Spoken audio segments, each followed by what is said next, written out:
Hello everyone, here we are on set of Coffee with Kim, preparing for an incredible season 7. Join us. You're not going to believe who's stopping by for coffee. And I've got the joy deep down in my heart. I'm waking up with your love from the start. I'm chasing the rainbow through the rain. I know it's gonna be a beautiful If day. you have grandchildren, then you have discovered many of the reasons they are called grand. I know I have, and I'm still discovering. But have you thought about this? We grandparents are grand too. Yet, as grand as we are, we still need encouragement and support so we can instill confidence and hope and joy into those we love so very much. Hello, everyone, and welcome to Coffee, conversations of friends of faith to encourage and equip. I'm Kim Crable, your host. I'm excited to welcome back to Coffee a remarkable woman, Sheila Erwin. Sheila is the author of the book, Raising Up Dreamers, Find and Grow Your Child's God-Given Talents. And she writes from experience. She is the mother of 2 creative, dream-chasing sons, John and Andrew Erwin, the award-winning Christian filmmakers known as the Erwin brothers. For nearly 50 years, she's been involved in a variety of ministries with a particular passion for investing in the lives of other women. But being a parent and now a grandparent has been her great delight. It is as a grandmother that she comes to us today. And when we return, we'll find out about the grandmother who was a profound influence on Sheila's life, and we'll ask Sheila what she means by the phrase, teach as you live. We'll be right back. Burdens to blessings. Cherished. Infinitely more. Perfectly imperfect. These are just some of the many books, DVDs, and teaching series available on kimcrable.org. You can find all of her merchandise at kimcrable.org/shop. Hello, everyone, and welcome back to Coffee. Well, we're talking about one of my favorite subjects today, being a grandmother. Welcome, Sheila. I'm so glad that you're back, and we're going to just sit here and gloat in our joy. In our grands. In our grands. Being a grandmother, I always heard, was spectacular. I don't even think that's a word that's grand enough for it. It's wonderful, isn't it? Oh, it really is. Well, you get the privilege of seeing your children parent. Yes. There's a song by the Owens, Patricia and Ron Owen, that says, "Child of my child, I love you." Yes. And that's what they are, child of our child. Yes. And to be a grandmother is just, it's just so fun. I'm a Mimi. What are you? Oh, I'm Gigi. Gigi and Mimi. Well, I've got one of my board members is a Gigi, but she says that's for glorious grandmother, or gorgeous grandmother. Or glamorous. Glamorous grandmother. Well, all those wonderful adjectives. But anyway, yeah. And so, but I'm Mimi. Yes. Mimi. Yeah, and mine just came up with it on their own. And Yeah. Lee's my husband's Pops, so we're Gigi and Pops. But so how many grandchildren do you have? 7. 7. I have And 7. ages? We start at 13. We have 2 13-year-olds. Oh. People think we have twins. We don't. Each boy has a 13-year-old, and they're 3 months apart. Oh, my goodness. And then they range all the way down to, we have 2 5-year-olds. And they're not twins either. Oh, my goodness. And they are 4 weeks apart. Oh, my goodness. And they were actually born when they were making, which movie was it? I Can Only Imagine, I think. Wow. But I can't remember for sure. I think it was I Can Only Imagine. Yeah, right before they started. So yeah, we have all in between. We have 4 boys and 3 girls. And so. Well, I'm fairly new at it. We have a 3-year-old, Cohen Bailey, she is my heart. And then we have little Ford, who is just, they're just like our children. They're such the opposites. But, I started this thing with mine. With Cohen, I'll say, I love you. You're my love. And one time my son said, Mom, why do you say I love you? And I said, well, Trey, I love you. I love cold bathing. There's just something so special. But grandparenting is a big topic, and I wanted to talk to you about it because my grandparents played such an important role in who I am, my salvation with Christ. They began planting seeds in me, and I don't even know where I would be without the role of my grandparents. And you had a very special grandparent as well. Yeah, I did. My grandmother, she was my mama, and so she was just wonderful, an encourager in the faith. She was there for me all through my life, and I don't know what I would have done without my mom. And I had the privilege of her living with me for her last 4 years of her life. She lived to be 97. Oh, my. And was just absolutely a delight until the very end. Had her complete memory. If you want anything remembered, you tell Mama, and she would remember it for you. She was just a sharp lady, a pastor's wife, and just my grandfather died 20 years before her, and so she had 20 years without him, and just a delight. She just encouraged me in Jesus and made me feel like I was just the most special thing on the face of the earth. That's what I was going to ask you. I was going to ask you, what did she give with you? What did she leave with you? And that you're a delight. Yeah.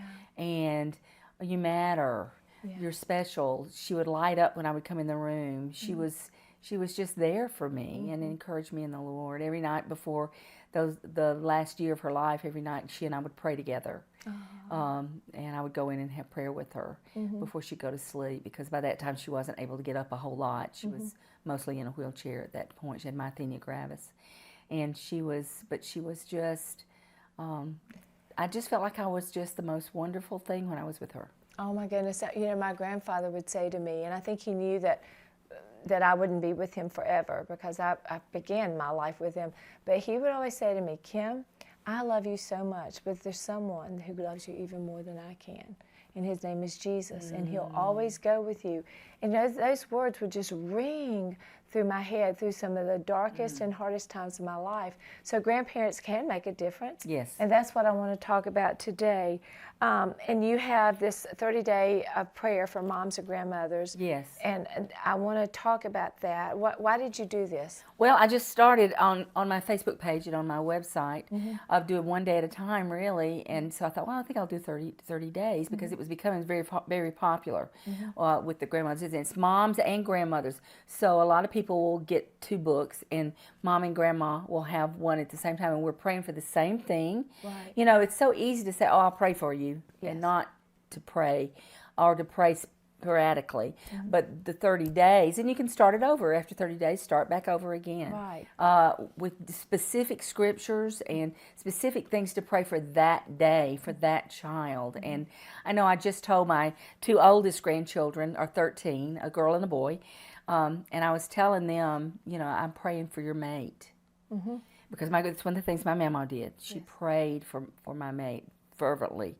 And so my Isaac, kind of looked at me like, Mama, Mimi, I'm only 13, And I said, you pushed it a little bit. I said, well, most likely she's alive. And so we need to start praying for her. Should the Lord tarry, and should he give you a wife? She's alive.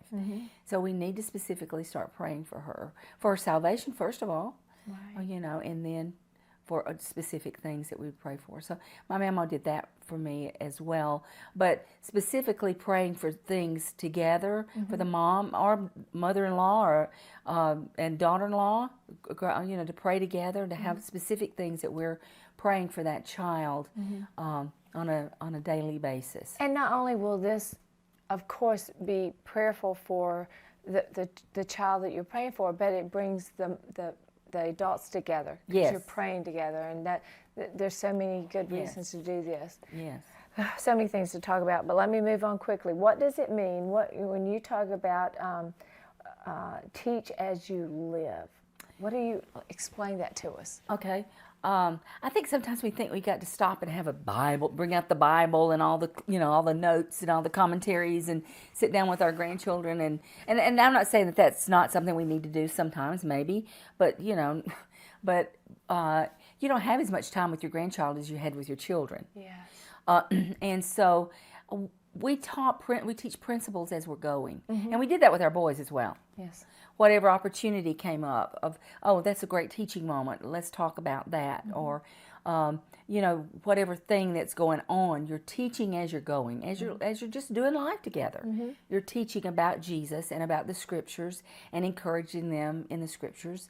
And so, I know one of the stories I love was one of my, our eldest granddaughter, Kate. Oh, she loves to fish, and we live in a community that has a lake, and Hank takes her fishing a lot, but when we lived in Birmingham, we also had a lake, and Hank was taking them fishing.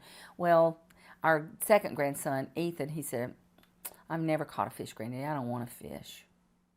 And Hank said, "Well, because you don't know the secret that Kate knows." And he said, "Well, what's the secret?" He said, "Before you put your hook in the water, you pray. Lord, give me a fish." And he said, "Okay."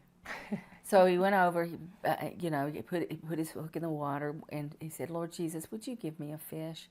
Well, he wasn't in there 2 seconds, so he had a big fish come in. And he was just so excited. And then one of the other grandchildren came to fish, and we heard him saying to the other grandchildren, "Do you know the secret about fishing? Do you know the secret?" And so it's pray before you fish. So you're teaching them to pray about everything. Right, that's that right. the little things matter, even whether you catch a fish or don't catch a fish. Right. That you're praying about those things. And so that's just a little example of things that we do, whatever we're doing. We're constantly relating it to the things of the Word and bringing out, oh, this reminds me of that. Or, I remember doing this with your dad. They love those stories. My grandchildren do. I don't know about yours. Yes. But they loved it. Tell me more stories about what Daddy did when he was little. Usually they like the calamity stories. But anyway, just talking to them and living your life. And that's what Deuteronomy talks about. Yes. When you walk it and put it on your walls. I mean, it's just like, and to me, that's a picture of just making it a normal day, a normal part of your life. That you don't have to go inside the church, or you don't have to sit down and have this. There's this moment where we talk about God, that He is a part of everything that you do. Even just just the things that like praying before meals and nighttime prayers and reading books. I mean, there's lots of little ways that you can incorporate God in everyday life. But what about, Sheila, what about those who, grandparenting can come with some circumstances that are hard. Yes. Let's talk about some of those. Well, for one thing, there's a lot of grandparents that are actually parenting their grandchildren. It's a very difficult thing. I have friends that have had to do that through problems with maybe a child is a drug addict. Both parents are drug addicts. That's one case I've dealt with.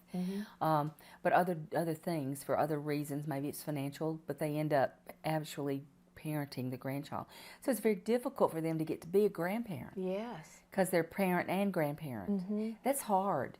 But Jesus is enough, even for that. Yeah. But it's a special way you have to maneuver things and have to learn things. And then there's also the fact that a lot of times then that maybe that parent gets sober and they want that child back. The heartache of that child being ripped, you know that heartache. Yes, I do. That child being ripped from what's all the security and going back into, is it going to be okay? Is it going to be stable? Having to work through that. That's difficult as well.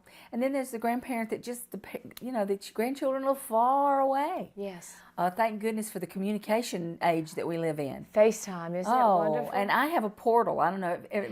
My grandchildren live, one set of grandchildren live 5 minutes from me, the other 15 minutes from me. So you have a great situation. I have a great situation. But I still have a portal. Yes. And my grandchildren love the portal. They'll call and say, "Mimi, read me a story." And on the portal, it has these stories that you can read, and it puts you in like the three little piggies. You and the grandchild become the pigs, or it's really cute. Oh. It's really fun, or whatever. And so we do the portal, and we love that. One of my sons gave us that for a Christmas present, and they'll call, and they know how to use it by themselves. And the parents have had to give instructions of, you just don't call just any time. You need to make sure it's okay with Mimi and Granny. Right. But yeah, it's really fun, and it's a fun thing to be able to do. It's extracurricular when they're not really right there, because busyness of school and all those things go on. You can't always be together. So yeah, fun things. Yeah, and what about those who live far away that maybe are a little estranged or something, or maybe don't even live that far away, but there's a contention in the family? Yeah. That's a heartbreaker. That is hard. I have friends who are grandparents to children. Their grandchildren, the children that have had these grandchildren are not believers. So their grandchildren are not being raised in the things of the Lord. And sometimes they'll let them take them to church, and sometimes they don't want them to even speak about Christ. So it's a very difficult, a lot of prayer has to go into that. Yes. And knowing how to maneuver, it's hard. So there are some difficulties with grandparents.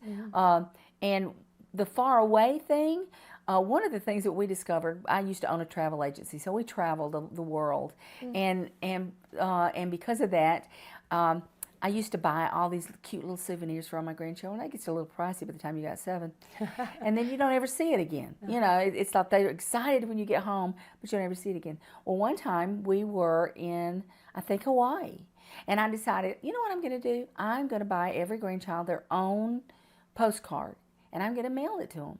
Well, you'd have thought I gave them $1 million. Yeah. They were so excited. The only problem was, in one household, 2 of the children got theirs before the other 2. They didn't all come back, even though they were mailed at exactly the same moment. They didn't come at the exact, and so they called, and we had to reassure them that theirs was on the way. Yes. Theirs was on the way. And I discovered the power of the written word. And in today's world, we're all about quick message, text, call, do all this. But to sit down and write, they love that. It's something tangible they can hold on to as well. And they kept those. My son Andrew that's his love language, is a written down things. I didn't really know that until he was in college, and when he came out from college, when he went to college, he took every letter, every note we'd ever written him was in a box. And I thought, oh wow, if I'd have known that, I would have written a lot more. Yeah.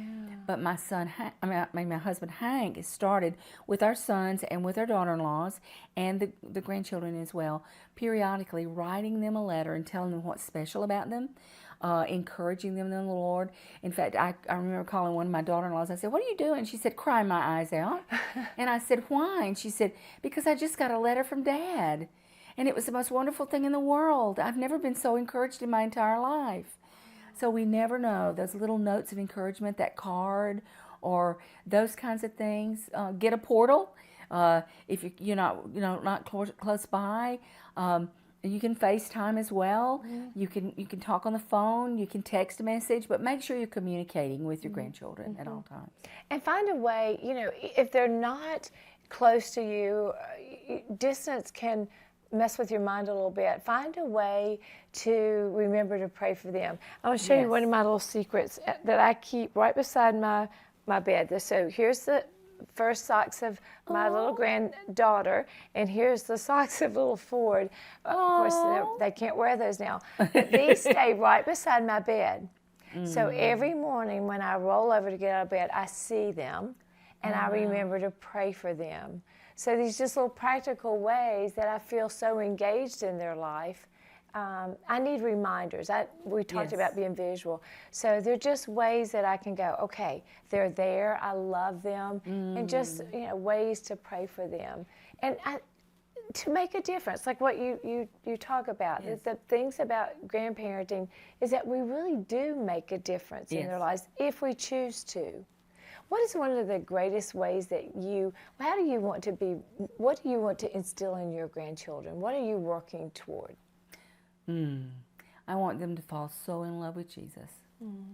I want them to see that in mine and Hank's life, and their parents as well, but that our relationship with Jesus is the most important thing in the world, and that we adore Him. And we want them to adore Him as well. And so that's what I want for them as well, for them to fall in love with Jesus, to come to salvation. That's that first step. I mean, there's no thrill. You've not experienced that yet. There's no thrill in that grandchild, the phone ringing and them saying, "I'm a Christ follower." You know, you know, you're going to be with them forever. That forever, and knowing that they've accepted Christ as their very own, We got a cute little grandchild story. This is funny. When our little Amelia, she's Andy's second born, she's 11 now, and when she accepted Christ, she was about 5, I guess, and she wanted to come over to the house and tell us about it. So she came over and she said, I'm a Christ follower now. And she was sitting on her granddaddy's lap and telling him about it. And she said, you know, Granddaddy, Jesus lives in my heart. And so Hank said, oh, I know, baby. Jesus lives in my heart. She went, no way. No way. There's one God, and he's in my heart. Oh! So we had to explain an omnipresent God to a 5-year-old. But it was so cute. No way, no way. So, you know, but the thrill of that child starting, I know when we were at First Baptist Church in Dallas, W.A. Criswell would always say when a child made that initial commitment, you've taken your first step toward it being a Christ follower. And so that's that first step of that. And so introducing them to the things of the Lord is just the thrill of my heart. I had the neatest time this past Tuesday night. Andy was out of town, and Mandy invited us over for dinner because everybody's been puny. Grandchildren have had tummy bugs, and we hadn't been able to get together, and so they'd been out of town, been to Disney World, and they'd just gotten back. So she invited us over, and they do classical education. They homeschool. And they have a thing where they have to pick someone in history past to represent at their thing for school. And so Mandy said to me, she said, Amelia, I want you to, I said, Amelia said to me, I'm going to do Ruth. I said, oh, Amelia, I've taught the book of Ruth so many times. She's just my favorite person in the whole world. I love Ruth. And she said, and so Mandy said, oh, Mom, would you tell her the story of Ruth? You know, and she said, I want you to tell the long version, and then I want you to tell her a 2-minute version, because that's all she has time to do. So I sat there with my little Amelia's eyes glued to mine, telling her from start to finish about Ruth and Naomi. Oh my goodness. And I said, and Naomi was like you and your mommy and me. She was her mother-in-law. And, you know, we went through the whole story. And then after we finished, Mandy made her tell me what she heard. And then after that, she said, now do it as if you're Ruth and in 2 minutes. And so I was able to do that for her, and Mandy took notes for her. And so next week on Tuesday night, we get to go and see her perform her little 2-minute thing on being, she'll be dressed like Ruth and do Ruth. And so what a joy. Yes. What a joy. Yes. To be able to invest in those precious, sweet little lives like that. It's And just a she'll joy. never forget that. She will never forget that. You know, and that's just it. We don't know. We know that God's Word is alive and active. It will never return void. Yes. You have no idea what you've just placed inside her. Absolutely. And that's a joy also, seeing it lived out. Well, listen, we're going to have to take a short break. We'll be right back. And I have something special for you, so we'll be right back. Oh. Burdens to Blessings with Kim Crable is a program that challenges women to discover the confidence and courage to stop hiding and show their true self to God and others. Because when you are real with God and each other about the hurts and regrets you carry, you will be showered with opportunities to help other hurting people change their burdens into blessings. For me, it's been a place where you can just go and feel welcome, feel safe, feel like you can tell the group anything and nobody's going to judge, nobody's going to laugh. People are going to nod and say, I've been there, I've been through the same things. You just feel like you're not alone. It's an opportunity to understand that you're not alone. You're not unique going through life unhappy or sad or hurt, or we're all in it together. We're all going through something, and it's an opportunity to open that door into the room you closed 15 years ago and peek into it and express how it's affecting you and what it feels like in a very safe, loving environment. But I think everyone can benefit from just a pure human perspective to say, what is it that we struggle with as humans, not as Buddhists, not as Catholics, not as Christians, not as, Baptists, but as humans. We're all in different parts of our journey and different struggles, but that we do experience a lot of the same things, and that can bring us together instead of walking in judgment of each other.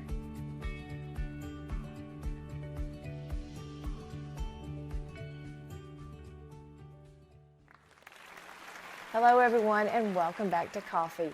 Well, you made a point during the commercial I think it's important to talk about for just about 30 seconds, that you play hard with your grandchildren, just like you did with your boys. Yes. And pursue their interests. And pursue. So don't, everything doesn't have to be serious. Yes. Life's fun. We Yes. have fun in our house. Yes, and same. To me, they learn more, they lean in more when you're Yes. laughing and having fun. I believe in belly laughs, Oh, absolutely. and bubbles and all those good things.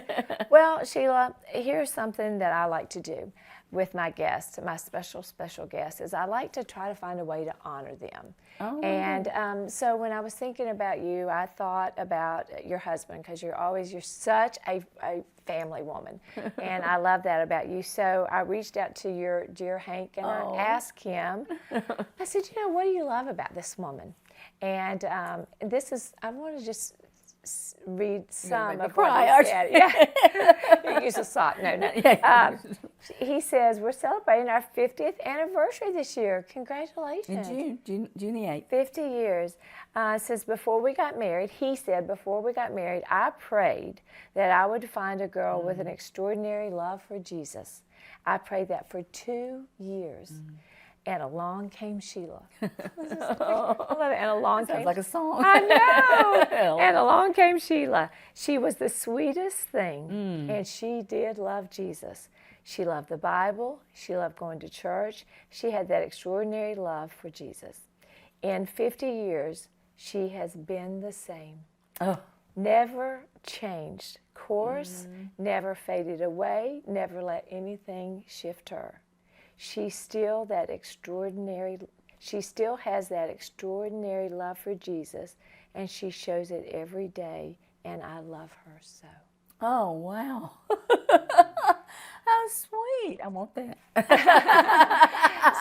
So as a mom, as a wife, as a grandmom, as a teacher, as a mentor, you are an extraordinary woman, and I just feel so blessed to know you. Oh, thank you for coming to have coffee with us. Oh, thank you for asking me. This has been a delight. I could do this all day. Well, don't tempt me, because I do want to do more. So I just want to thank you for coming, and friends, I'd like to, as always, thank you for joining us for coffee.